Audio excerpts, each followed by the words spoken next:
মৰমৰ ছাত্ৰ-ছাত্ৰীসকল ই কক্ষালৈ তোমালোকক স্বাগতম মই অংগৰাগ ভূঞা আৰু মই তোমালোকক অসমীয়া বিষয়ৰ পাঠ্যপুথি অসমীয়া সাহিত্য সৈনিকাৰ দ্বাদশটো পাঠ পাৰস্যত এভুমুখী আলোচনা কৰি আছিলো আৰু এই আলোচনাটোৰ এটো অন্তিম ভাগ যত আমি অৱশিষ্ট প্ৰশ্নবোৰ উত্তৰবোৰ কৰিম এতিয়া আমি প্ৰথম প্ৰশ্ন হৈছে লেখকে উল্লেখ কৰাৰ মতে তেওঁলোকৰ ঋগটো ক'ত অৱস্থিত কোন ঠাইত তেওঁলোকৰ ঋগ মনত আছে নহয় জোৰ পৰা তেওঁলোকে তেলৰ ঋগৰ কাম কৰিবলৈ গৈছিল নহয় গতিকে এই ঋগটো ক'ত আছে লেখকে উল্লেখ কৰাৰ মতে ক'ত আছে লেখকে উল্লেখ কৰাৰ মতে তেওঁলোকৰ ঋগটো পাৰস্য উপসাগৰত অৱস্থিত তেওঁলোক ইৰাণত আছিল নহয় পাৰস্যত গতিকে ইৰাণৰ পুৰণি নাম পাৰস্য আৰু তেওঁলোকে এই য'ত ঋগটো আছে তেওঁ কাম কৰা ঋগটো পাৰস্য উপসাগৰত অৱস্থিত এটো হ'ল এই প্ৰশ্নটোৰ উত্তৰ এতিয়া আমি দ্বিতীয় প্ৰশ্নটোলৈ চাওঁ বুশ্বিয়াৰ কি বুশ্বিয়াৰ তোমালোকৰ মনত আছে নিশ্চয় এখন চহৰ বা নগৰ এখনৰ নাম ক'ত আছে ইৰাণত আছে বুশ্বিয়াৰ হৈছে পাৰস্য উপসাগৰৰ পাৰৰ এখন বন্দৰ নগৰী কিয় বন্দৰ নগৰী ইয়াত এটা বন্দৰ আছে পাৰস্য উপসাগৰ নহয় গতিকে ইয়াত বন্দৰ এটা আছে বুশ্বিয়াৰ হৈছে পাৰস্য উপসাগৰৰ পাৰৰ উপসাগৰখনৰ পাৰত আছে কি ই এখন বন্দৰ নগৰী মনত থাকিব নহয় এতিয়া আমি তৃতীয় প্ৰশ্নটোলৈ যাওঁ তৃতীয় প্ৰশ্নত বুশ্বিয়াৰৰ হেলিকপ্টাৰৰ পৰা নমাৰ সময়ত লেখকৰ লগত কোন আছিল লেখকৰ লগত দুজন লোক আছিল মনত আছে নহয় প্ৰথমজনৰ নামটো মই কৈ দিছো ঘাছেম মনত পৰিছে আৰু কোন আছিল মেহদি হাছেম আৰু মেহদি লেখকৰ লগত আছিল মেহদি আৰু ঘাছেম এই দুজন লোক আছিল মই নামখিনি লিখি দিছো তোমালোকে সম্পূৰ্ণ বাক্যটো লিখিব লাগিব বুশ্বিয়াৰত হেলিকপ্টাৰৰ পৰা নমাৰ সময়ত লেখকৰ লগত মেহদি আৰু হাছেম নামৰ দুজন ইৰাণী যুৱক আছিল ইৰাণৰ দুজন যুৱক আছিল এতিয়া তৃতীয়টো প্ৰশ্ন বুশ্বিয়াৰ বিমানবন্দৰটো কিয় গুৰুত্বপূৰ্ণ বুলি কোৱা হৈছে বুশ্বিয়াৰ বিমানবন্দৰটো কিন্তু গুৰুত্বপূৰ্ণ বুলি আৰম্ভণিতে কৈ থৈছে কিয় ইয়াত এটা সামৰিক ঘাটি আছে আৰু এটা নিউক্লিয়াৰ ৰিয়েক্টৰ আছে বুশ্বিয়াৰ বিমানবন্দৰটো ইৰাণৰ এটা সামৰিক ঘাটি হোৱাৰ লগতে তাত এটা নিউক্লিয়াৰ ৰিয়েক্টৰ থকাৰ বাবে গুৰুত্বপূৰ্ণ বুলিছে এনেকৈ সম্পূৰ্ণ বাক্যত লিখিবা মইতো কৈছো যে সামৰিক ঘাটি আছে আৰু কি আছে নিউক্লিয়াৰ ৰিয়েক্টৰ আছে কিন্তু তুমি সামৰিক ঘাটি আৰু নিউক্লিয়াৰ ৰিয়েক্টৰ আছে বাবে গুৰুত্বপূৰ্ণ বুলি লিখিব লাগে বুশ্বিয়াৰ বিমানবন্দৰটো ইৰাণৰ এটা সামৰিক ঘাটি হোৱাৰ লগতে এটা নিউক্লিয়াৰ ৰিয়েক্টৰ থকাৰ বাবে ই অতি গুৰুত্বপূৰ্ণ বুলি কোৱা হৈছে এনেদৰে সম্পূৰ্ণ বাক্যত লিখিলে বেছি ভাল হ'ব এতিয়া পিছৰ প্ৰশ্নটো চাওঁ লেখকে বুশ্বিয়াৰত কি আছে বুলি শুনিছে এইমাত্ৰ কলোৱে নহয় কি আছে বুলি শুনিছিল নিউক্লিয়াৰ ৰিয়েক্টৰ আছে বুলি শুনিছে লেখকে বুশ্বিয়াৰত এটা নিউক্লিয়াৰ ৰিয়েক্টৰ আছে বুলি শুনিছে নিউক্লিয়াৰ ৰিয়েক্টৰ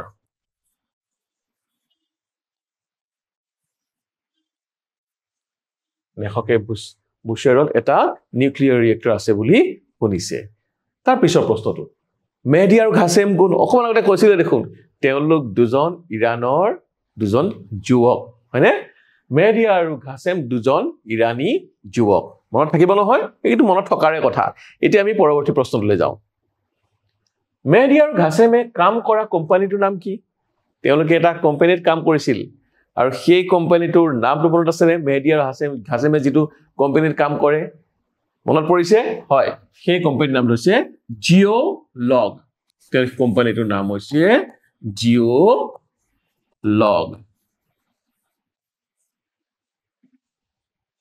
তোমালোকৰ নিশ্চয় এইবোৰ মনতে আছে নহয় জানো এতিয়া আমি ইয়াৰ পিছৰ প্ৰশ্নটোলৈ যাওঁ ভেংকি ক'ত থাকে তেওঁলোকে ভেংকিক লগ পাইছিল নহয় ভেংকি ক'ত থাকে ভেংকি তাতে থাকে কাৰণ ভেংকিক তেওঁলোকে লগ পাইছিল প্ৰথমে মেহদি আৰু ঘাছেমৰ লগ হোৱাৰ পিছত ভেংকি তালৈ গৈছিল তেওঁলোক ভেংকি বুশ্বিয়াৰতে থাকে তাতে মানে বুশ্বিয়াৰতে থাকে এতিয়া আমি পৰৱৰ্তী প্ৰশ্নটোলৈ যাওঁ ভেংকিয়ে কি কৰে এতিয়া এই প্ৰশ্নটো আহিব প্ৰথমে ভেংকি থাকে বুশ্বিয়াৰত ভেংকিয়ে কি কৰে ভেংকিয়ে মানুহসকলক যে বস্তুবোৰ যোগান দিয়ে সেইটো নাছিল জানো ভেংকিয়ে বুশ্বিয়াৰৰ পৰা ৰিগলৈ যাবলগীয়া হেলিকপ্টাৰ আৰু সামগ্ৰী যোগানকাৰী জাহাজসমূহৰ তদাৰক কৰে যিবোৰ সামগ্ৰী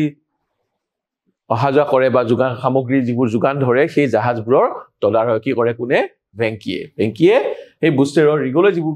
বস্তু যাবলগীয়া হৈ থাকে সেই যাবলগীয়া জাহাজসমূহৰ তদাৰক কৰে এতিয়া আবুজাৰ কোন আবুজাৰ মনত পৰিছেনে তেওঁ আছিল এজন ট্ৰেভেল এজেন্ট মনত পৰিছেতো আবুজাৰ এজন ট্ৰেভেল এজেন্ট আৰু এনেদৰে লিখিলে তোমালোকৰ এই প্ৰশ্নটোৰ উত্তৰ হৈ যাব গতিকে আমি পৰৱৰ্তী প্ৰশ্নলৈ যাওঁ আগা শব্দৰ অৰ্থ কি আগা মনত পৰিছেনে যদি মনত পৰা নাই তেনেহলে আগা বুলি ক'লে তোমালোকে এনেকৈ ভাবিবা আগা আগা মানে লগত আগটো তোমালোকে মিলাই ল'বা আগ নামৰ আগত কি থাকে নামৰ আগত যেনেদৰে শ্ৰী বা শ্ৰীযুত থাকে গতিকে আগা মানে শ্ৰীযুত বুজাব পাৰি মই এনেকৈ মনত ৰাখো তোমালোককো শিকাই দিছো আগা আগা বুলি ক'লে মোৰ আগ মনত পৰিব আগ বুলি ক'লে নামৰ আগত কি থাকে নামৰ আগত এনেদৰে শ্ৰী বা শ্ৰীযুত থাকে আৰু শ্ৰীযুতে হৈছে আগা শব্দৰ অৰ্থ আগা শব্দটো হল শ্ৰীযুতৰ সমাৰ্থক শব্দ অৰ্থাৎ আগাৰ অৰ্থ হল শ্ৰীযুত এনেকৈ তোমালোকে উত্তৰটো লিখিবা যে আগা শব্দটো হল শ্ৰীযুতৰ সমাৰ্থক অৰ্থাৎ আগাৰ অৰ্থ হল শ্ৰীযুত মনত থাকিব নহয় এতিয়া আমি পৰৱৰ্তী প্ৰশ্নটোলৈ যাওঁ ইৰানে কেতিয়া ইছলামিক গণতন্ত্ৰ হিচাপে স্বীকৃতি লাভ কৰে কিমান চনত বাৰু 1979 চনৰ 1 এপ্ৰিলত মনত আছেনে 1979 চনৰ বিখ্যাত ধৰ্মীয় বিপ্লৱৰ ফলস্বৰূপে 1 এপ্ৰিলত ইৰানে ইছলামিক গণতন্ত্ৰ হিচাপে স্বীকৃতি লাভ কৰে 1979 চনৰ 1 এপ্ৰিলত ইৰানে ইছলামিক গণতন্ত্ৰ হিচাপে স্বীকৃতি লাভ কৰে এতিয়া আমি পৰৱৰ্তী প্ৰশ্নটোলৈ যাওঁ ইৰানৰ ইছলামিক গণতন্ত্ৰৰ প্ৰতিষ্ঠাতা কোনে কৰিছিল ইছলামিক গণতন্ত্ৰ প্ৰতিষ্ঠান কোনে কৰিছিল বাৰু মনত আছেনে তেওঁ হৈছে ইমাম আয়াতুল্লাহ খোমেনি এইটো আসলে খোমেনি নিচিনা শুনে ইৰানৰ ইছলামিক গণতন্ত্ৰ প্ৰতিষ্ঠা হ'ল ইমাম আয়াতুল্লাহ খোমেনি কিন্তু নামটো কতে খোমেনি নিচিনা শুনে কিন্তু এটো আমি লিখিলে এনেকৈ লিখিব লাগিব কাৰণ আমাৰ পাঠ্যপুথিত এনেদৰে আছে ইমাম আয়াতুল্লাহ খোমেনিয়ে ইৰানত ইছলামিক গণতন্ত্ৰৰ প্ৰতিষ্ঠা কৰিছিল পৰৱৰ্তী প্ৰশ্ন ইৰানৰ কোনটো বিষয়ে লেখকৰ কৌতূহল বৃদ্ধি কৰিছে ইৰানত বহুকেইটা বিষয় আছে জানিবলগীয়া কিন্তু এটা বিষয়ে লেখকক বিশেষভাৱে আকৰ্ষণ কৰিছিল কি বাৰু ইৰানৰ বুশ্বেৰত থকা গোলাকৃতিৰ স্থাপত্যটোৱে লেখকৰ কৌতূহল বৃদ্ধি কৰিছিল এটা গোলাকাৰ এটা স্থাপত্য আছে সেইটো ওপৰেদি যে যায় সেই গোলাকাৰ স্থাপত্যটো দেখি যায় আৰু সেইটোৱে লেখকৰ কৌতূহল বৃদ্ধি কৰিছিল পৰৱৰ্তী প্ৰশ্ন ইৰানৰ ৰাজধানীৰ নাম কি এটো সাহিত্যৰ প্ৰশ্ন নহয় যেন সাধাৰণ জ্ঞানৰ প্ৰশ্ন ইৰানৰ ৰাজধানীৰ নাম হল কি তেহৰান ইৰানৰ ৰাজধানীৰ নাম হল তেহৰান মনত থাকিব নহয় এটো নাপাহৰিবা এটো যিকোনো বেলেগ পৰীক্ষাটো প্ৰতিযোগিতামূলক পৰীক্ষাটো এটো আহিব পাৰে ইৰানৰ ৰাজধানীৰ নাম কি তেহৰান এতিয়া আমি পৰৱৰ্তী প্ৰশ্নটোলৈ যাওঁ তেহৰানৰ বিমানবন্দৰ কেইটা সাধাৰণতে বিমানবন্দৰ যদি এটাই থাকে তেহৰানৰ বিমানবন্দৰৰ নাম ক'ব দিলেহেঁতেন কিন্তু যদি কেইটা বুলি খুদিছে গতিকে আমি গম পাব লাগিব এটাতকৈ বেছি আৰু কেইটা আছে দুটা তেহৰানত বিমানবন্দৰ আছে দুটা কেতিয়াবা প্ৰশ্নটো চালেও উত্তৰটো অনুমান কৰিব পাৰি উত্তৰটো কি হ'ব পাৰি অনুমান কৰিব পাৰি যদি অলপ বুদ্ধি খটুৱা যায় তেনেহলে প্ৰশ্নটোতে উত্তৰটো লুকাই থাকে গতিকে সেইখিনি কথা মন কৰি চাবা পিছৰ প্ৰশ্নটোলৈ যাওঁ লেখক থকা তেহৰানৰ হোটেলখনৰ নাম কি তেহৰানৰ হোটেলখনৰ নামটো অকমান ঘৰুৱা ভাৱে এটা দিয়ে মই এটো এটা তোমালোকক আগতীয়া জাননী দিছো কাৰণ হোটেলখনৰ নাম আছিল হোমা লেখক থকা ইৰানৰ হোটেলখনৰ নাম হ'ল হোমা কিয় হোমৰ পৰা হোমা ক'ব পাৰি হোম ঘৰ বুলি কৈছে ঘৰুৱা ভাৱ ঘৰৰ ইংৰাজী হৈছে হোমৰ পৰা হোমা আমি এনেকেও মনত ৰাখিব পাৰো লেখক থকা তেহৰানৰ হোটেলখনৰ নাম হৈছে হোমা আৰু এতিয়া আমি পৰৱৰ্তী প্ৰশ্নটোলৈ যাওঁ ভাৰতৰ প্ৰায়বোৰ তৈলক্ষেত্ৰ কেনেকুৱা শিলাস্তৰত অৱস্থিত এইটো জানিবলগীয়া ভাৰতৰ যিবোৰ তৈলক্ষেত্ৰ আছে মানে যিবোৰ তেল ওলায় তাত শিলবোৰ কেনে ধৰণৰ এই শিলবোৰ হৈছে নৱজীৱী মহাকল্পৰ শিলাস্তৰত অৱস্থিত নৱজীৱী মহাকল্প তাৰ মানে এইবোৰ নতুনকৈ হৈছে বুলি ক'লেও ভুল কোৱা নহয় নৱজীৱী মহাকল্পৰ শিলাস্তৰত অৱস্থিত ভাৰতৰ তৈলক্ষেত্ৰসমূহ এনেকে তোমালোকে এটো মনত ৰাখি উত্তৰটো লিখিবা পৰৱৰ্তী প্ৰশ্নলৈ যাওঁ স্লামবাৰ্জাৰ কি নামটো চিনাকি লাগিছে স্লামবাৰ্জাৰ এটা কোম্পানী হয়নে এটা বহুৰাষ্ট্ৰীয় কোম্পানীটো লিখিব লাগিব অকল কোম্পানী লিখিলে নহব কোম্পানী সৰু সুৰা কোম্পানীও থাকিব পাৰে কিন্তু বহুৰাষ্ট্ৰীয় মানে বহু কেইখন ৰাষ্ট্ৰত তাৰ এইটো কোম্পানীটোৰ বিস্তৃতি আছে বা বহু কেইখন দেশলৈকে এই কোম্পানীটো গৈছে বা তেওঁলোকৰ কাৰ্যালয় আছে গতিকে ইয়াক ক'ব লাগিব বহুৰাষ্ট্ৰীয় কোম্পানী স্লামবাৰ্জাৰ এটা বহুৰাষ্ট্ৰীয় কোম্পানী পৰৱৰ্তী প্ৰশ্ন ইৰানীসকলে নৱবৰ্ষ কি কয় এই উত্তৰটো তোমালোকে সামান্য বুদ্ধি খটুৱালেহে মনত ৰাখিব পাৰিবা নওৰুজ বুলি কয় বা নৱৰুজ বা নতুন বছৰ যিহেতু ইৰানীসকলে নৱবৰ্ষক নওৰুজ বোলে নওৰুজ মনত ৰাখিবলৈ সহজ নহয়নে নতুন বৰ্ষ নওৰুজ গতিকে ইৰানীসকলে নৱবৰ্ষক নওৰুজ বোলে বুলি লিখিলেই এই প্ৰশ্নটো উত্তৰ হ'ব এতিয়া আমি পৰৱৰ্তী প্ৰশ্নটোলৈ যাওঁ বেহেশতি জাহৰা কি বেহেশত মানে কি স্বৰ্গ বেহেশতি জাহৰা মানে এতিয়া আমি কি পাম ই এটা সমাধি ক্ষেত্ৰ বেহেশতি জাহৰা হ'ল তেহৰানৰ এখন মুখ্য সমাধিস্থল আৰু ইয়াত মানুহবোৰ যেতিয়া ঢুকায় তেতিয়া তাতে সমাধি থিয়া হয় বেহেশতি জাহৰাত এটা ডাঙৰ সমাধিস্থল ই চাবলগীয়া এখন ঠাই লেখকে পিছত লিখিছে আমিতো পাই পঢ়িছোৱে নহয় জানো এতিয়া আমি পৰৱৰ্তী প্ৰশ্নলৈ যাওঁ শিৰিন ইবাদী কোন শিৰিন ইবাদী এগৰাকী নোবেল বঁটা বিজয়ী লোক এগৰাকী নোবেল বিজয়ী ইৰানী মহিলা লিখিব লাগিব ঠিক আছে লোক লিখাতকৈ ইৰানী মহিলা লিখিবা ইৰানী মহিলা যিয়ে নোবেল বঁটা লাভ কৰিছিল বা নোবেল বঁটা বিজয়ী ইৰানী মহিলা হ'ল শিৰিন আবাদী পৰৱৰ্তী প্ৰশ্নলৈ যাওঁ চেনি কোনে আৱিষ্কাৰ কৰিছিল চেনি আমাৰ পৰিচিত চেনি ইয়াত আছে নহয় চেনি ক'ৰ পৰা আহিছে চেনি শব্দটো ইৰাণৰ পৰা আহিছে ইৰাণৰ সম্ৰাট এজন আছিল জামছেদ নহয় জানো কিংবদন্তি মতে ইৰাণৰ সম্ৰাট জামছেদে কোনোবা এটা পবিত্ৰ দিনত চেনি আৱিষ্কাৰ কৰিছিল এটা পবিত্ৰ দিনত সম্ৰাট জামছেদে চেনি আৱিষ্কাৰ কৰিছিল এই প্ৰশ্নটোৰ উত্তৰ এইখিনি পৰৱৰ্তী প্ৰশ্ন লেখকে ইৰাণলৈ কি দায়িত্ব লৈ গৈছিল লেখকটো গৈছিল ইৰাণলৈ কিন্তু কিয় গৈছিল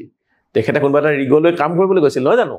লেখকে ইৰাণলৈ তেলৰ অন্বেষণৰ দায়িত্ব লৈ গৈছিল অৰ্থাৎ ক'ত তেল পোৱা যাব তাৰ অন্বেষণ তাক বিচাৰিবলৈ লেখক গৈছিল গতিকে তোমালোকে এনেদৰে সহজ ভাষাত এইটো এখা লেখকে ইৰাণৰ তৈলক্ষেত্ৰৰ বিচাৰিবলৈ বা তৈলক্ষেত্ৰৰ সন্ধান কৰিবলৈ গৈছিল বা তৈলৰ অন্বেষণৰ দায়িত্ব লৈ গৈছিল এনেদৰে লিখিব পাৰিবা এতিয়া আমি পৰৱৰ্তী প্ৰশ্নলৈ চাওঁ ইৰাণৰ আন্তঃৰাষ্ট্ৰীয় বিমান বন্দৰটোৰ নাম কি এতিয়া আমাক লাগিব ইৰাণৰ আন্তঃৰাষ্ট্ৰীয় বিমান বন্দৰটোৰ নাম আৰু ইৰাণৰ আন্তঃৰাষ্ট্ৰীয় বিমান বন্দৰটোৰ নাম হ'ল Khomeini international airport Ayatollah Khomeini মনত আছে নহয় গতিকে তেওঁৰ নামেৰে খোমেনি ইণ্টাৰনেশ্যনেল এয়াৰপোৰ্ট এইটো হৈছে ইৰাণৰ আন্তঃৰাষ্ট্ৰীয় বিমান বন্দৰটোৰ নাম এতিয়া পৰৱৰ্তী প্ৰশ্নটো চাওঁ কেন্দ্ৰৰ অৰ্থ কি অকমান আগতে এই প্ৰশ্নটো অকমান আমি এই প্ৰশ্নটো আনটা ভাগ আলোচনা কৰিছিলো কেন্দ্ৰৰ পৰা কেন্দ্ৰী শব্দটো আহিছে আৰু কেন্দ্ৰৰ অৰ্থ হ'ল চেনি আৰু তাত পাঠটোতে আছে কেন্দ্ৰৰ পৰা কেন্দ্ৰী আহিছে নহয় জানো আৰু আমাৰ চেনি বইল কৰি বা যিটো আমি খাওঁ যে সেইটো কেন্দ্ৰী বুলি কয় নহয় সেইটো তাৰ নামটো আহিছে কেন্দ্ৰৰ পৰা কেন্দ্ৰৰ অৰ্থ হৈছে চেনি মনত থাকিব নহয় এতিয়া আমি পৰৱৰ্তী প্ৰশ্নলৈ যাওঁ তেলৰ বাবে চলোৱা খনন কাৰ্যত মাড লগিং আহিলাসমূহৰ ভূমিকা কি মাড লগিঙৰ কামবোৰ কি আছিল যেতিয়া খান্দিব তাত কিমান প্ৰেছাৰ পৰিব বা সেইখিনিত কিবা খান্দুতে বা মানুহবোৰ যেতিয়া তেল খান্দি সোমাই যাব লাগিব তাত কিবা যন্ত্ৰবোৰ বিকল হ'ব নেকি এনেদৰে মাড লগিং অৰ্থাৎ বোকা গোটেই মাটিখিনিৰ বিষয়ে এটা জ্ঞান লাভ কৰাটো বা সেই বিষয়ে তথ্য আহৰণ কৰাটোকে মাড লগিং বোলে তেলৰ বাবে চলোৱা খনন কাৰ্যত মাড লগিং আহিলাসমূহৰ আহিলা মানে মাড লগিং কৰা বস্তুবোৰৰ ভূমিকা অতি গুৰুত্বপূৰ্ণ মাড লগিং আহিলাসমূহৰ জৰিয়তে সংগ্ৰহ কৰা তথ্য এখন নতুন তৈলক্ষেত্ৰ আৱিষ্কাৰ কৰাৰ লগতে কোনো ধৰণৰ বিপদজনক পৰিস্থিতি নোহোৱাকৈ খনন কাৰ্য চলাই যোৱাত সহায় কৰে তৈলক্ষেত্ৰখন আৱিষ্কাৰ হ'ল কিন্তু সেইটো খনন চলাওঁতে কিবা বিপদ হ'ব নেকি কিবা অসুবিধা হ'ব নেকি সেই তথ্যখিনিও মাড লগিঙৰ আহিলাসমূহৰ পৰা তথ্য আহৰণ কৰিব পাৰি ভূতত্ত্ববিদসকলৰ বাবে এই আহিলাসমূহ অতি গুৰুত্বপূৰ্ণ ভূতত্ত্ববিলাক যিসকলে এই বস্তুবোৰ চোৱা চিতা কৰে তেওঁলোকৰ বাবে মাড লগিং তথ্যটো অত্যন্ত গুৰুত্বপূৰ্ণ আৰু মাড লগিংটো হৈছে কি এই আহিলাসমূহে তৈলখাদৰ বা তৈলক্ষেত্ৰৰ সন্ধান কৰাৰ লগতে সেই তাত খনন কাৰ্য চলালে কিবা বিপদ আপদ হ'ব নেকি সেইখিনি বিষয়েও তেওঁলোকে তথ্য আহৰণ কৰে আৰু মাড লগিং আহিলাসমূহ এটা অতি গুৰুত্বপূৰ্ণ আহিলা ভূতত্ত্ববিদসকলৰ মতেও মই ছাত্ৰ-ছাত্ৰীসকল ৩ নম্বৰ প্ৰশ্নলৈ যাওঁ বুশ্বেৰ চহৰখনৰ এটি বিৱৰণ দিয়া বুশ্বেৰ যিখন চহৰ উপসাগৰীয় যিখন চহৰ আছিল তাৰ এটা বিৱৰণ দিবলৈ কোৱা হৈছে বুশ্বেৰ পাৰস্য উপসাগৰৰ পাৰত অৱস্থিত ইৰাণৰ এখন সৰু চহৰ বা এখন বিমাননগৰ পাৰস্য উপসাগৰৰ পাৰত অৱস্থিত বুশ্বেৰ হৈছে এখন বন্দৰ নগৰী মই যে বন্দৰ নগৰ বুলি কৈছো নহয় বন্দৰ নগৰী বুশ্বে এখন সৰু হলে ইয়াৰ ৰাস্তা ঘাটবোৰ অতি সুপৰিকল্পিত আগৰ পৰা ভাবি চিন্তি ভাল এটা ৰাস্তা বদলিবোৰ বৰ ধুনীয়া আৰু পৰিষ্কাৰ পৰিচ্ছন্ন নগৰৰ ৰাস্তাবোৰ 4 শাখাযুক্ত আৰু মাজত ডিভাইডাৰ থকা এনেকুৱা ৰাস্তাবোৰ এনেকুৱা 4টা শাখা থকা আৰু 1 2 3 এনেকুৱা 4টা শাখা থকা আকৌ মাজত আকৌ ডিভাইডাৰ থকা এই ডিভাইডাৰসমূহ যথেষ্ট নিকা চহৰৰ প্ৰতিটো ঘৰ সুৰক্ষিতভাৱে ওখ ওখ দেৱালেৰে আৱৰা দেৱাল মানে আমি যিখন ঘৰৰ আগত যিখন প্ৰাচীৰ দিওঁ আৰু আৱাসিক অঞ্চলৰ ঘৰসমূহ 2 বা 3 মহলীয়া সাধাৰণতে যিবোৰ আৱাসিক ঘৰ মানুহ থকা ঘৰবোৰ 2 বা 3 মহলীয়া এই নগৰখন খেজুৰৰ বাবে বিখ্যাত বুশ্বেৰ চহৰখন খেজুৰৰ বাবে বিখ্যাত বুশ্বেৰ ইৰাণৰ এটা সামৰিক ঘাটি বুশ্বেৰত ইৰাণৰ এটা সামৰিক ঘাটি আছে আৰু তাত এটা নিউক্লিয়াৰ ৰিয়েক্টৰো আছে বুশ্বেৰৰ তাপমাত্ৰা 40 ডিগ্ৰীতকৈ ওপৰতে থাকে তথাপি কিন্তু ঠাইখন থাকিবলৈ ধুনীয়া ঠাইখন যথেষ্ট ধুনীয়া এই নগৰখনৰ মহিলাসকলে আধুনিক সাজপাৰ পৰিধান কৰে সকলো মহিলাই তাত বুৰখা পৰিধান নকৰে আধুনিক সাজপাৰো পৰিধান কৰে বুশ্বেৰত এটা অতি গুৰুত্বপূৰ্ণ বিমানবন্দৰ আছে আৰু এই বিমানবন্দৰটো ইৰাণৰ এটা সামৰিক ঘাটি এয়া হৈছে বুশ্বেৰ নগৰখনৰ এটা বৰ্ণনা এতিয়া আমি পৰৱৰ্তী প্ৰশ্নলৈ যাওঁ ইৰাণৰ ইতিহাসৰ বিষয়ে চমুকৈ লিখা ইৰাণৰ ইতিহাসখন অতি প্ৰাচীন আৰু বহু আগৰ পৰা ক'ব লাগিব ইৰাণ হল মানৱ সভ্যতাৰ প্ৰাচীন ইতিহাসৰ ধ্বজাবাহক ধ্বজা মানে পতাকা যি ধৰি থাকে ইৰাণৰ ইতিহাস অতি প্ৰাচীন এই প্ৰাচীন সভ্যতা আজিও সজীৱ হৈ আছে প্ৰত্নতাত্ত্বিক ঐতিহাসিক সাংস্কৃতিক ঐতিহ্য তথা বিৰল কীৰ্তিস্তম্ভবোৰৰ যোগেদি প্ৰায় 4000 বছৰ পূৰ্বে আৰ্যগোষ্ঠীৰ লোকসকলে ইৰাণলৈ আহি বসতি কৰিবলৈ লৈছিল খ্ৰীষ্টপূৰ্ব মানে যীশু খ্ৰীষ্ট জন্ম হোৱাৰ 6 শতিকাৰ পূৰ্বে বিখ্যাত ৰজা চাইৰাছে উত্তৰ ইৰাণৰ মেৰেজসকলক পৰাস্ত কৰি ইৰাণবাসীক একত্ৰিত কৰিছিল আৰু খ্ৰীষ্টপূৰ্ব 529ত চাইৰাছৰ মৃত্যু হয় আৰু নতুন ৰজা ডেৰিয়াছে সাম্ৰাজ্য প্ৰসাৰৰ প্ৰয়াস কৰে যদিও পৰৱৰ্তী কালত আলেকজেণ্ডাৰৰ আগমনত চাইৰাছৰ পাৰ্চেপলিছ সাম্ৰাজ্যৰ পতন ঘটিছিল চাইৰাছৰ যিখন পাৰ্চেপলিছ সাম্ৰাজ্য আছিল সেইখনৰ পতন ঘটিছিল কেতিয়া আলেকজেণ্ডাৰৰ পদাৰ্পণৰ পাছত খ্ৰীষ্টপূৰ্ব 2য় শতিকালৈ ইৰাণত গ্ৰীকসকলে শাসন কৰিছিল আলেকজেণ্ডাৰ আহিছিল নহয় তাৰপিছত তেওঁলোকৰ গ্ৰীকসকলৰ শাসন চলিছিল পাছত পাৰ্থিয়ানসকলে ইৰাণৰ শাসনভাৰ লাভ কৰিছিল আৰু পাৰ্থিয়ানসকলৰ ৰাজত্বকালত জোৰাষ্ট্ৰিয়ান ধৰ্মই ইৰাণৰ ৰাজধৰ্ম হিচাপে স্বীকৃতি লাভ কৰিছিল 350 বছৰ কাল পাৰ্থিয়ানসকলে শাসন কৰাৰ পাছত 4টা শতিকা সাজানিকসকলে ইৰাণৰ শাসন কৰিছিল আৰু ইয়াৰ পাছতে ইৰাণলৈ আৰবসকলৰ আগমন ঘটে আৰবসকল তাৰ পিছত আৰবসকল আহে তাৰ পিছত আহি কি হল আৰু ইয়াৰ লগে লগে ইৰাণৰ ইতিহাসৰ পৰিৱৰ্তন হ'বলৈ ধৰে আৰবসকলে ইৰাণলৈ মুছলিম ধৰ্মৰ আগমন ঘটাইছিল আৰু সময় অতিবাহিত হোৱাৰ লগে লগে ইছলাম ধৰ্মক ইৰাণৰ মুখ্য ধৰ্ম হিচাপে পৰিগণিত হৈছিল বা ইয়াক স্বীকৃতি দিয়া হৈছিল ইৰাণৰ মুখ্য ধৰ্ম হিচাপে আৰু ইৰাণৰ শাসনকৰ্তাসকলৰ ভিতৰত অন্যতম আছিল নাদিৰ শাহ তেওঁৰ ৰাজত্বকাল 1737 চনৰ পৰা 1747 চনলৈ তেওঁলোকে প্ৰথম বিশ্বযুদ্ধৰ সময়লৈকে ইৰাণত শাসন কৰিছিল প্ৰথম বিশ্বযুদ্ধৰ পিছত ৰেহা শাহ পাহনাভিয়ে ইৰাণৰ শাসনভাৰ হাতত ললে আৰু তেতিয়াৰ পৰা আধুনিকৰণৰ প্ৰচেষ্টা আধুনিক হ'বলৈ আৰম্ভ কৰে আৰু 1979 চনৰ বিখ্যাত ধৰ্মীয় বিপ্লৱৰ ফলস্বৰূপে 1 এপ্ৰিল মানে 1 এপ্ৰিলৰ পৰা ইৰাণে ইছলামিক গণতন্ত্ৰ হিচাপে স্বীকৃতি লাভ কৰে এটোই হল ইৰাণৰ ইতিহাসৰ এটা থুলমূল ধাৰণা তোমালোকে এনেদৰেই লিখিব লাগিব এতিয়া আমি পৰৱৰ্তী প্ৰশ্ন চাওঁ ইৰাণৰ ভূতত্ত্বৰ বিষয়ে লিখিব লাগিব ইৰাণৰ ভূতত্ত্ব মানে ইৰাণৰ মাটিবোৰৰ বা পৰ্বত পাহাৰৰ বিষয়ে আমি লিখিব লাগিব ইৰাণ চহৰৰ ভূতত্ত্বৰ বিষয়ে ক'বলৈ গ'লে পোনপ্ৰথমে মনত আহে জাগ্ৰছ পৰ্বতমালাৰ কথা জাগ্ৰছ বুলি যিখন পৰ্বতমালা তাৰ কথা ক'লে বহুত ডাঙৰ বিস্তৃত ইৰাণ চহৰৰ মুখ্য আকৰ্ষণ হৈছে এই পৰ্বতমালা ইৰাণৰ পাৰস্য উপসাগৰীয় অঞ্চলত 150তকৈ অধিক তৈলক্ষেত্ৰ আছে এই জাগ্ৰছ পৰ্বতমালাত আৰু এই অঞ্চলৰ ওপৰতে বিশ্বৰ বহুতো দেশ নিৰ্ভৰশীল অৰ্থাৎ ইৰাণৰ এই জাগ্ৰছ পৰ্বতমালাত থকা তৈলক্ষেত্ৰৰ ওপৰতে বিশ্বৰ বহু দেশে খাৰুৱা তেলৰ কাৰণে ইৰাণৰ নিৰ্ভৰশীল হ'বলগীয়া হয় আৰু এই দেশসমূহৰ মাজত আমাৰ ভাৰতো আছে ইৰাণৰ ভূস্তৰত বিভিন্ন যুগৰ বিভিন্ন শিলাস্তৰত তেল আৰু গেছ পোৱা যায় বিভিন্ন যুগৰ বিভিন্ন শিলাস্তৰত তেল আৰু গেছ পোৱা যায় সেইফালৰ পৰা চাবলৈ গ'লে ইৰাণ অতিকৈ চহকী এতিয়া আমি পৰৱৰ্তী প্ৰশ্নলৈ যাওঁ জাগ্ৰছ পৰ্বতমালা বিষয় তোমাৰ পাঠ্যপুথিৰ সহায়ত দেখাইতে জাগ্ৰছ পৰ্বতমালা বিষয় আকৌ লিখিব লাগিবই জাগ্ৰছ পৰ্বতমালা হৈছে ইৰাণৰ এক মুখ্য আকৰ্ষণ এই পৰ্বতমালা আৰব প্লেট আৰু ইউৰেছিয়া প্লেটৰ সংঘাতৰ ফলত সাগৰৰ বুকুৰ পৰা জাগ্ৰত হৈ উঠিছিল আৰব প্লেট আছিল আৰু ইউৰোপিয়ান প্লেট দুখন লগ লাগি ই জাগ্ৰ আমাৰ যেনেকৈ হিমালয় হৈছিল তেওঁলোকৰ জাগ্ৰছ পৰ্বতমালা জাগ্ৰত হৈ উঠিছিল এই পৰ্বতমালাৰ দক্ষিণ পশ্চিম দিশত তেল আৰু গেছৰ ভাণ্ডাৰ সঞ্চিত হৈ আছে এই পৰ্বতমালা ইৰাণৰ উত্তৰ পশ্চিমৰ পৰা দক্ষিণ পূবলৈ বিয়পি আছে ইয়াৰ সৰ্বোচ্চ শৃংগটোৰ উচ্চতা প্ৰায় 4500 মিটাৰ ইয়াৰ আটাইতকৈ ওখ শৃংগটোৰ উচ্চতা হৈছে 4500 মিটাৰ এয়া হৈছে জাগ্ৰছ পৰ্বতমালাৰ বিষয়ে থুলমূলকৈ এটা আভাস এতিয়া ইৰাণৰ কেইখনমান ঠাইৰ নাম লিখিবলৈ কৈছে যিখন ঠাইৰ নামটো আমি এই পাঠত পঢ়িছো এখন উল্লেখযোগ্য ঠাইৰ নাম হৈছে বুশ্বেৰ তেহৰান যিখন ইৰাণৰ ৰাজধানী শ্বাইৰাজ বাছিৰাজ আৱাজ তাবৰিজ ইস্ফাহান মাছাদায়াজ হামাদান কাৰমান আদি এই নামকেইটা তোমালোকৰ মনত ৰখাটো অকমান টানেই হয় নহয় জানো কিন্তু দুটা নাম অন্তত মনত ৰাখিবলৈ ভাল বুশ্বেৰ আৰু তেহৰান কাৰণ বুশ্বেৰটো কি হ'ল পাৰস্যত অভিমুখী বুশ্বেৰৰ বিষয়ে আছে তদুপৰি তেহৰান হৈছে ইৰাণৰ ৰাজধানী কিন্তু বাকী কেইটা নাম চিৰাজ আহৱাজ তাবৰিজ ইস্ফাহান মাছাদায়াজ হামাদান কাৰমান এইকেইটা নাম মুখস্থ ৰখাৰ বিকল্প নাই গতিকে মুখস্থই ৰাখিব লাগিব বা মনত ৰাখিব লাগিব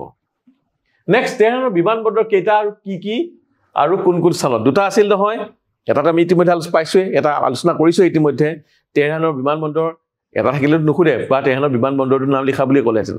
নহয় জানো ইয়াত দুটা আছে এটা আন্তঃৰাষ্ট্ৰীয় বিমানবন্দৰ সেইটো হৈছে খোমেইনি বিমানবন্দৰ নহয় জানো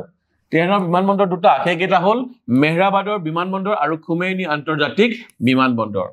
মেহৰাবাদ বিমানবন্দৰটো চহৰৰ মাজত অৱস্থিত আৰু খোমেইনি আন্তঃৰাষ্ট্ৰীয় বিমানবন্দৰটো চহৰৰ পৰা অলপ নিলগত অৱস্থিত এনেকৈ এই প্ৰশ্নটোৰ উত্তৰ লিখিবা এতিয়া আমি পৰৱৰ্তী প্ৰশ্নটো চাওঁ তেহৰানৰ প্ৰাকৃতিক অৱস্থা কেনেকুৱা লিখা এতিয়া তেহৰানৰ প্ৰকৃতিৰ বিষয় বা প্ৰাকৃতিক অৱস্থাৰ বিষয়ে লিখিব লাগিব তেহৰানৰ প্ৰাকৃতিক অৱস্থা অতি সুন্দৰ আৰু মনোমোহা ওখ পৰ্বতেৰে পৰিবেষ্টিত তেহৰান হ'ল এখন অতি সুন্দৰ চহৰ তেহৰানৰ এই মনোমোহা সৌন্দৰ্যৰ বাবে বহুতে তেহৰানক পেৰিছৰ লগতো তুলনা কৰে আমাৰ ফ্ৰান্সৰ পেৰিছ যেনেকুৱা সুন্দৰ চহৰ ঠিক তেনেকৈ তেহৰানকো বহুতে পেৰিছৰ লগত তুলনা কৰে আৰু গ্ৰীষ্মৰ দুটা মাহ ইয়াত যথেষ্ট গৰম হয় যদিও বছৰৰ বাকী সময়ছোৱাত তেহৰানৰ জলবায়ু অতি আৰামদায়ক হয় শীতকালত তেহৰানত বৰফো পৰে তেহৰানৰ এই সুন্দৰ জলবায়ু প্ৰদান কৰে এলব্ৰুন পৰ্বতৰাশিয়ে এলব্ৰুন পৰ্বতৰাশি আছে সিয়ে তেহৰানক এই সুন্দৰ পৰিৱেশ গৰমকালি মাত্ৰ দুমাহ আৰু বাকী সময় শীতকালটো বৰ বাকী সময়খিনি আৰামদায়ক হয় শীতকালত বৰফো পৰে পৰ্বতৰ ওপৰৰ হিমবাহবোৰ তেহৰান চহৰৰ খোৱা পানীৰ প্ৰধান উৎস তেহৰানৰ খোৱা পানীৰ উৎস হৈছে পৰ্বতৰ ওপৰত থকা সেই য'ত বৰফ পৰে য'ত হিমবাহবোৰ তাৰ সেইবোৰেই হৈছে তেহৰানৰ খোৱা পানীৰ উৎস এতিয়া আমি ইয়াৰ পিছৰ প্ৰশ্নটো স্লামবাৰ্জাৰ কোম্পানীৰ কাৰ্যালয় ক'ত অৱস্থিত সেই প্ৰশ্নটো লওঁ স্লামবাৰ্জাৰ কোম্পানী যেহেতু এটা বহুজাতিক এটা বহুৰাষ্ট্ৰীয় এটা কোম্পানী বুলি কোৱা হৈছিল গতিকে বহুৰাষ্ট্ৰীয় মানে ইয়াত চাবা ক'ত আছে স্লামবাৰ্জাৰ কোম্পানীৰ কাৰ্যালয় নাজিৰাৰ পৰা নাইজেৰিয়ালৈ নাজিৰা আমাৰ অসমৰ নাজিৰাৰ পৰা নাজিৰাটো আছে স্লামবাৰ্জাৰ কোম্পানী নাইজেৰিয়াটো আছে দুলিয়াজানতো আছে ডুবাইলৈ আছে নামটো মিলা নাম আছে চোৱা মানে পৃথিৱীৰ সকলো প্ৰান্ততে যে আছে সেইটো বুজাব গৈছে নাজিৰাৰ পৰা নাইজেৰিয়া দুলিয়াজানৰ পৰা ডুবাইলৈ তেহৰানৰ পৰা টেক্সাছলৈ পৃথিৱীৰ সকলো তৈলক্ষেত্ৰৰ ওচৰে পাজৰে স্লামবাৰ্জাৰ কোম্পানীৰ শাখা আছে বা কাৰ্যালয় আছে মনত থাকিব নহয় এতিয়া আমি পৰৱৰ্তী প্ৰশ্নলৈ যাওঁ ইৰাণীসকলৰ নৱবৰ্ষৰ উৎসৱৰ বিৱৰণ দিয়া যে নৱৰোজ বুলি কৈছিলো এতিয়া বসন্তৰ মনোৰম দিনৰ আৰম্ভণিতে ইৰাণীসকলে তেওঁলোকৰ নৱবৰ্ষ অৰ্থাৎ নৱৰোজ পালন কৰে দুসপ্তাহ জুৰি উদযাপন কৰা এই উৎসৱ আৰম্ভ হয় বসন্তৰ প্ৰথমটো দিনত যেতিয়া সূৰ্যই বিষুৱ ৰেখা অতিক্ৰম কৰে তেতিয়াই নৱৰোজৰ আৰম্ভ হয় নৱবৰ্ষৰ সময়ত বুশ্বেৰৰ স্কুল কলেজ চৰকাৰী কাৰ্যালয় হোটেল আদি সকলোতে শিবিৰ স্থাপন কৰা হয় যাতে ইৰাণীসকলে ভালদৰে নৱবৰ্ষ উদযাপন কৰিব পাৰে নৱবৰ্ষ উদযাপন উপলক্ষে তেওঁলোকে সকলোৱে নতুন কাপোৰ পৰিধান কৰে আৰু আমাৰ ইয়াত বিহুত হোৱাৰ দৰে তেওঁলোকে পিঠা পনা ইত্যাদি তেওঁলোকে তৈয়াৰ কৰে নৱবৰ্ষৰ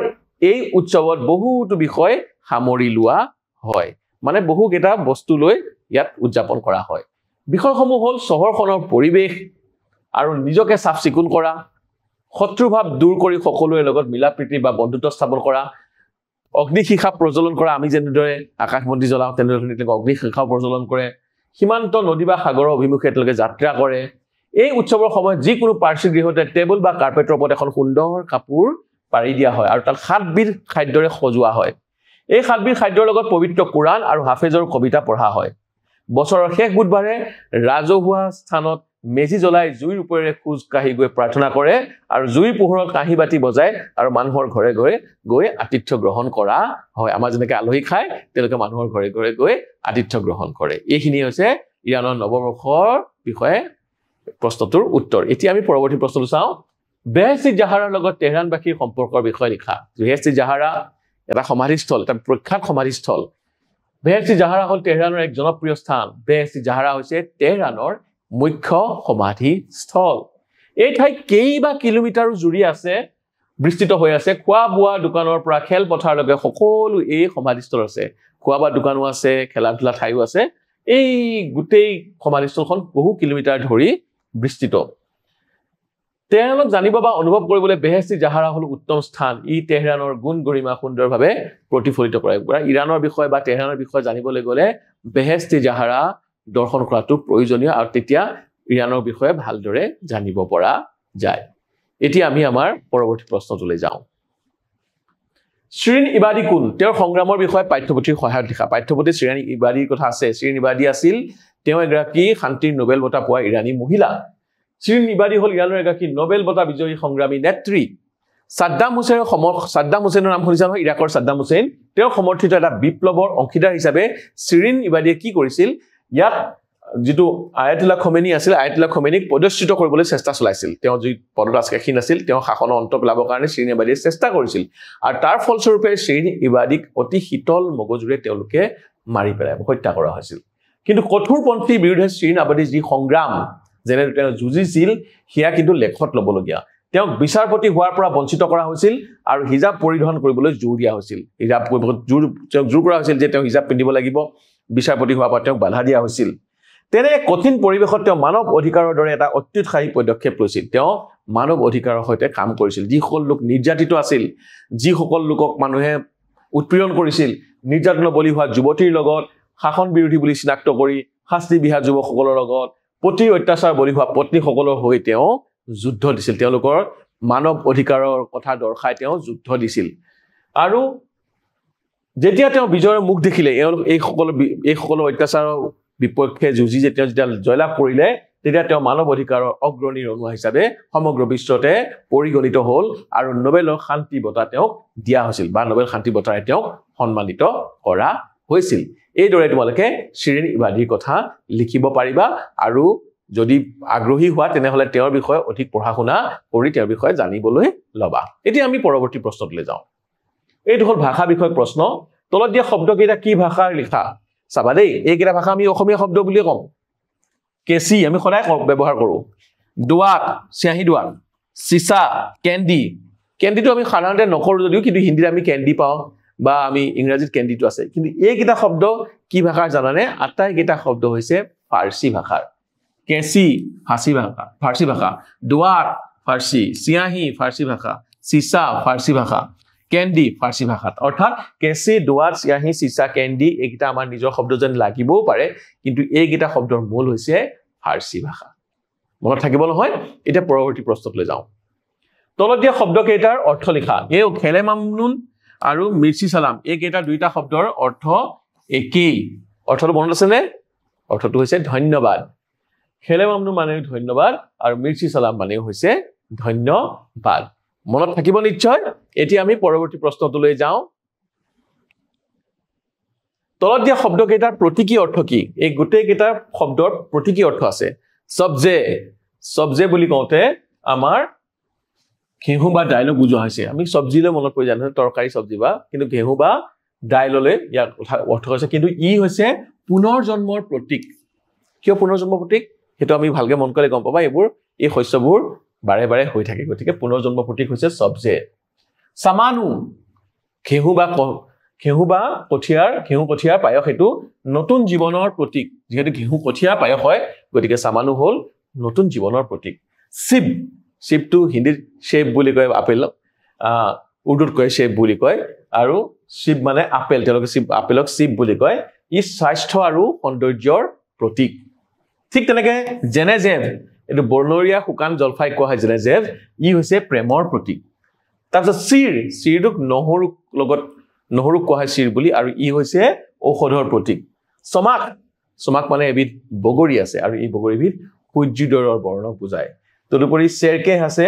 চাক ভিনেগাৰ বুলি আমি জানো চেৰকে হৈছে বয়স আৰু ধৈৰ্যৰ প্ৰতীক মনত থাকিব নহয় আৰু যদি কিবা কাৰণ মনত নাথাকে তেনেহলে এইখিনি অলপ মুখস্থ কৰিবলৈ তুমি চেষ্টা কৰিব লাগিব কাৰণ যদি পৰীক্ষাত আহে তুমি এনেদৰে লিখিব লাগিব যি কি নহওক আমি পৰৱৰ্তী প্ৰশ্নত লৈ যাওঁ তলত দিয়া শব্দকেইটাত খ আৰু ন কিয় প্ৰয়োগ হৈছে লিখা সম্ভাষণ ঠিক আছে এটো সম্ভাষণ সাধাৰণতে অ বা আ তথা অন্য স্বৰবৰ্ণ অথবা ক বা ৰ পিছত থকা দন্তীয় খ মধ্যন্য খ হয় এটো ই খটো এই আকাৰ আছে বা আছে কাৰণে এটো আমাৰ মধ্যন্য খ হৈছে আৰু এই যে মধ্যন্য আছে কাৰণ আমি পাই আহিছো ৰি ৰ আৰু খৰ পাছত থকা দন্তীয় ন মূৰ্ধন্য ন হয় গতিকে ই আছে খৰ পিছত আছে নহয় জানো ৰি ৰ খৰ পিছত আছে ৰি ৰ খ এটো খ হ'ব ৰি ৰ খৰ পিছত থকা দন্তীয় ন মূৰ্ধন্য ন হয় গতিকে অন্য সম্ভাষণত মূৰ্ধন্য খ পিছত মূৰ্ধন্য ন আছে গতিকে এটো দন্তীয় ন নহয় মূৰ্ধন্য ন হৈছে তাৰপিছত চাবা অন্বেষণ অনুৰ পিছত এখনা আছে আসলতে একেটা পদত থকা এটো অনুৰ পিছত আছে এটো অ আছে নহয় তাৰ হেকাৰণে এটা হিল মূৰ্ধন্য খ আৰু আমি কি পাইছিলো এক অনুৰ পিছত এখনা ৰি ৰ খ আছে ৰি ৰ খ এটো মূৰ্ধন্য খ আছে তাৰ পিছত থকা দন্তীয় ন কাৰণে এটো মূৰ্ধন্য ন হ'ব বুজি পাইছে নহয় অন্বেষণত প্ৰথমতে আমি মূৰ্ধন্য খটো কথা আহিলো এটো আমি অকাৰ বা আকাৰ কথা কৈছিল নহয় অকাৰ বা আকাৰ থাকিলে তাত মূৰ্ধন্য খ হয় দন্তীয় খটো মূৰ্ধন্য খ হয় তাৰ পিছত আকৌ নট্ববিধি শতবিধি দুটা একেলগ হৈছে ইয়াত অন্বেষণত ইয়াৰ আগত আছে মূৰ্ধন্য খ সেই কাৰণে অন্বেষণত মূৰ্ধন্য ন হৈছে গৱেষণা কিছুমান শব্দ স্বাভাৱিকভাৱে মূৰ্ধন্য খ হয় এটো আৰু ইয়াত মূৰ্ধন্য ন হৈছে গো পিছত এখনা শব্দ থাকিলে সেই এখনাটো মূৰ্ধন্য ন হয় অৱতৰণ আমি আকৌ পাইছো ৰি ৰ হৰ পিছত থকা দন্তীয় ন মূৰ্ধন্য ন হয় গতিকে এইকেইটা নট্ববিধি আৰু শতবিধি নিয়মৰ প্ৰয়োগ কৰি তোমালোকে উত্তৰ লিখিব পাৰিবা এতিয়া আমি পৰৱৰ্তী প্ৰশ্নত লৈ যাওঁ তলৰ শব্দকেইটা কি প্ৰত্যয় যোগ হৈছে লিখা ইৰানী মনত আছে নহয় ইৰান যোগ ই প্ৰত্যয় ইৰান যোগ ইৰানী আৱাসিক ইয়াত ইক প্ৰত্যয় লগ হৈছে আৱাস যোগ ইক বাণিজ্যিক একে ইক বাণিজ্য যোগ ইক শেহতীয়া ইয়াত অতিয়া প্ৰত্যয় যোগ হৈছে শেহ যোগ অতিয়া শেহতীয়া সোণালী এটা আলি আহিছে সোণ যোগ আলি সোণালী আৰু বহুতে এটোক ই প্ৰত্যয় বুলিও কয় কাৰণ সোণাল যোগ ই বুলি কয় সেটো ই প্ৰত্যয় বুলিও কয় কিন্তু আমি এনেকৈ লিখিব পাৰো আলি প্ৰত্যয় যোগ হৈছে সোণ যোগ আলি ঠিক তেনেকে খৰচী ইয়াত আছে খৰচ যোগ ই অৰ্থাৎ ই প্ৰত্যয় যোগ হৈছে মৰমৰ ছাত্ৰ ছাত্ৰীসকল আমি আলোচনা কৰোতে পাৰিশ্বৰ এভুমুখী নামৰ এই পাঠটিৰ আটাইবোৰ প্ৰশ্ন আলোচনা কৰি শেষ হ'ল এতিয়া তোমালোকে মোক বিদায় দিব লাগিব ত্ৰয়োদশ পাঠত পুনৰ তোমালোকৰ সৈতে দেখা হ'ব তেতিয়ালৈকে মোক বিদায় দিয়া ধন্যবাদ